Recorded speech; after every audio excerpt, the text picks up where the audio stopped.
say my general purpose in life hasn't really changed as much. I still am pursuing art as intensely as I did before.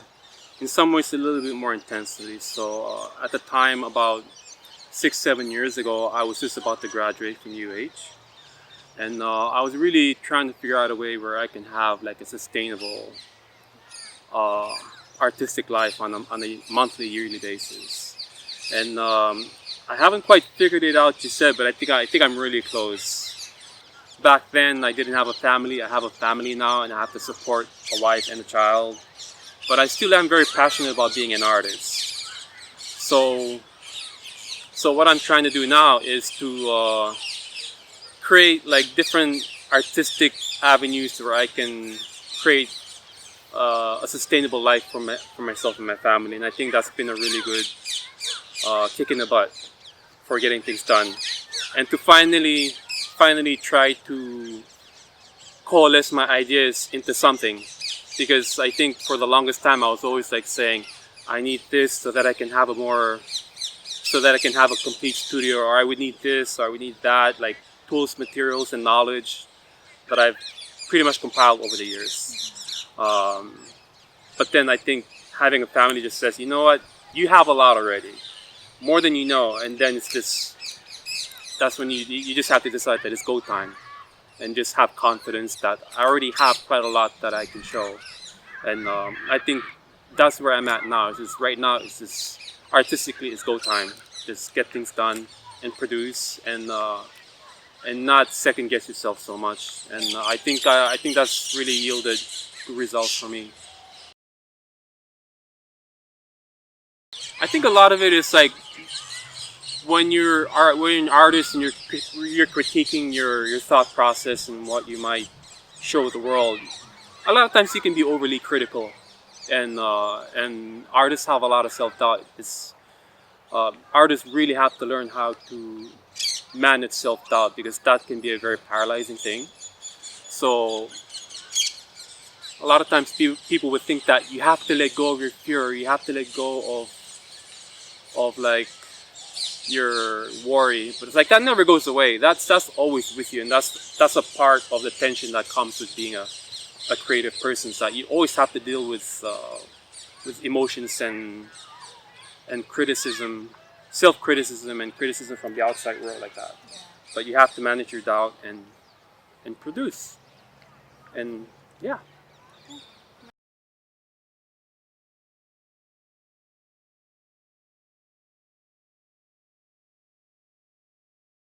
It was awesome. One of my good friends, Mary Hattori, she suggested that I participate in Hawaii Craftsman, and I hadn't done it in almost 5 years. And I was already in the process of making adzes, and so I thought, it's like I have this thought process going, so why not just kind of reiterate it and just do like one massive project. So I actually made an ads, but it's a really complicated one.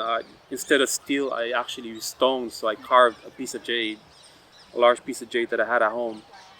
And yeah, it took me an entire month. So I cut the stone near Kapa'a Quarry, and then I brought it home and actually ground it down in our bathroom. But that's how it happened. It's like I literally had to like grind the stone in our bathroom. And then in our living room, then I actually cut the wood, and then I sanded the wood in our living room, and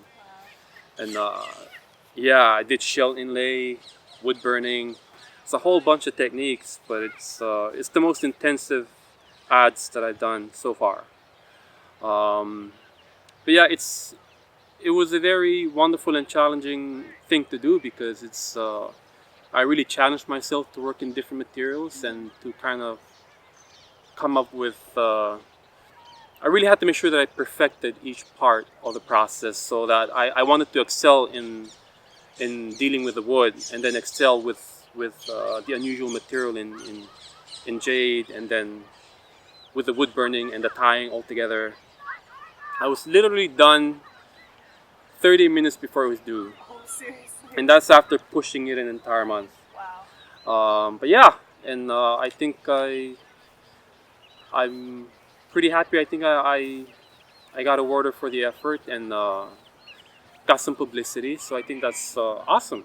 Yeah. I'm gonna keep representing.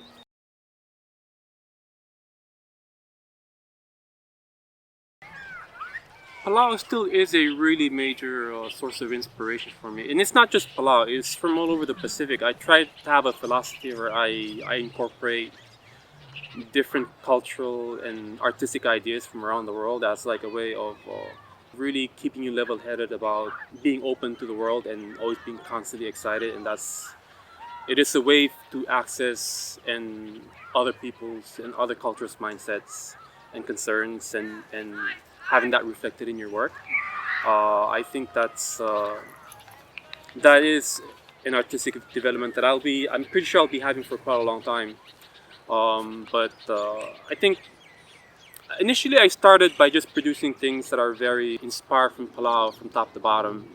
Um, but after a while I saw that like I think some of the customers that I've had here they don't quite they don't quite really they didn't quite perceive my appreciation of like certain aesthetics from island art. Like Palan jewelry is like very kind of unisex if you're to think about if you're to view it in very has this very bold form. But a lot of people here don't really go for that. They really go for like more feminine things. But for me, I really love that aesthetic. I do so. So instead of just relying on that, I'm trying to incorporate more. I'm trying to have a lighter touch, but then still keeping the Palan and Pacific Island aspect to my art. So lately, I haven't been doing as much jewelry, but I'm actually going to get back to that. But working in more challenging materials, but then keeping the aesthetic. And I'm branching out so that instead of just the jewelry, now I'm doing artists also.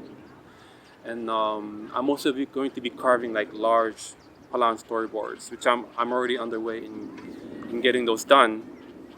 But I think diversifying my skill set and then showing people that diversity over time, I think that can really help you as an artist so that like people can see the full repertoire of artistic traditions, especially from the Pacific, that they can appreciate here.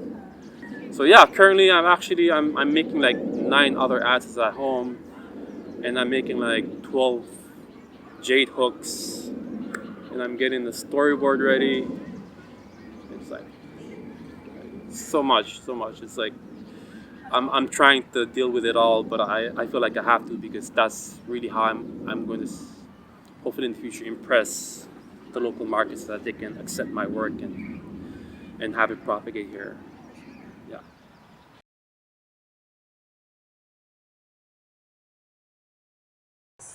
Metals. So I'm in the future I'm going to be doing all sorts of stuff. So I'm going to be experimenting with metal casting. Um, yeah, jade carving. So I actually want to carve a bunch of adzes and jewelry in jade, but then I have to challenge myself with incorporating like weaving techniques from around the Pacific and have that be shown in the jade itself. I want to carve a couple of Palan Baala in with that aesthetic. I've always wanted to do it. Yeah, I want to see if I can start playing with stained glass. I want to make larger forms incorporating stained glass with wood and blacksmithing. Um, so I'm trying to merge different skills. Just about anything difficult and challenging. That's pretty much what I'm doing. And yeah, anything that really helps me learn new materials and kind of see the limits of where I can go with certain designs. Um, that's where I'm at. And large bas relief carving like Palan storyboards, but I want to challenge myself to incorporate um, like designs from like Persian designs mixed with Mesoamerican uh, carvings. Yeah, anything that can really like kind of bring me out of like any sort of artistic stupor. That's what I really have to try and avoid. Is it's always pushing it, and then yeah, and then hope that catches on with people.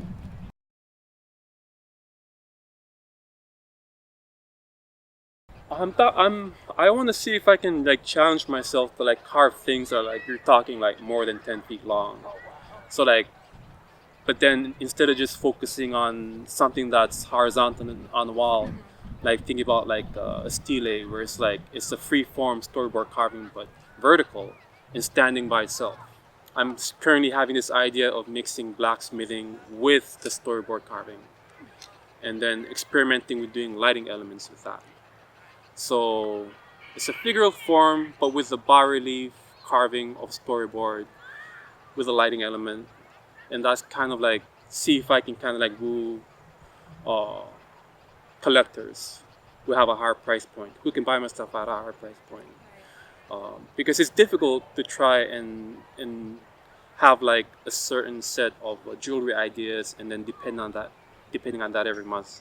Like you kind of have to challenge yourself to do like a really big idea and then go to the small ones, and you kind of alternate so that you don't get into a rut.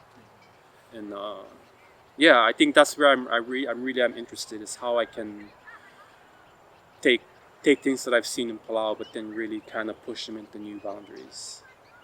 Yeah, and then taking inspiration also, especially from I'm trying to get inspiration from New Zealand art, Chuki's art because I lived there for quite a while, and yeah, and Hawaiian art also.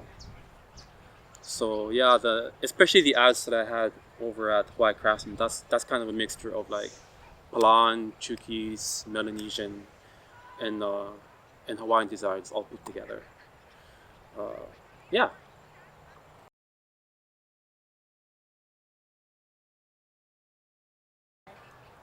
Massive. I'm just trying to get ready, but I'm really pushing to get my larger ideas out because I know Palan carvers are really good. So if I'm going to at least be involved, it's like I'd better have my act together because yeah, it's yeah the piece that Russell saw 7 years ago that took me like dozens of hours and well, probably pushing 100 hours, and I'm not even done with it.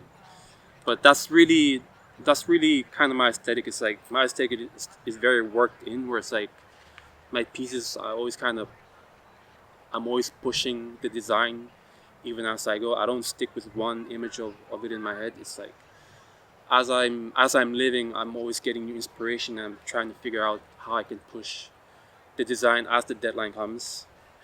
So yeah, with the festback coming, I'm nervous, but I'm confident because I think I'll have something pretty amazing for locals and Palans to see, and people from other parts of the Pacific to see. And yeah, yeah, I'm absolutely daunted, but I will get it done because I always do. Yeah. Awesome.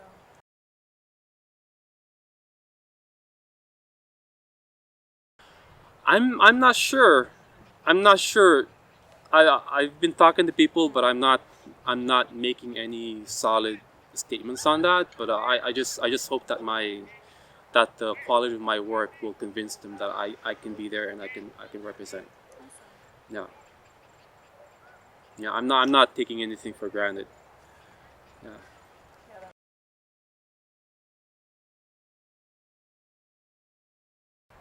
Yeah, Just find me on Facebook. I'm a really bad self promoter. But so I actually love it when I can communicate with people one on one instead of just people just looking at my work. I mean, it's great that you see my work, but I prefer that people just find me on Facebook and then just keep up with me because I like to just kind of pop in my designs all at once. I don't like people keeping track of everything that I do because I want to have that mystery and then just kind of voila, here's my work, and then have the conversation start from there. But yeah, I feel like I want to be humble about it and just get things done and then just show people. And when they're interested in how I made it, then that's when more of me comes out, and then I talk to people one on one about it. Yeah, follow me on Facebook and stay tuned. Yeah. awesome.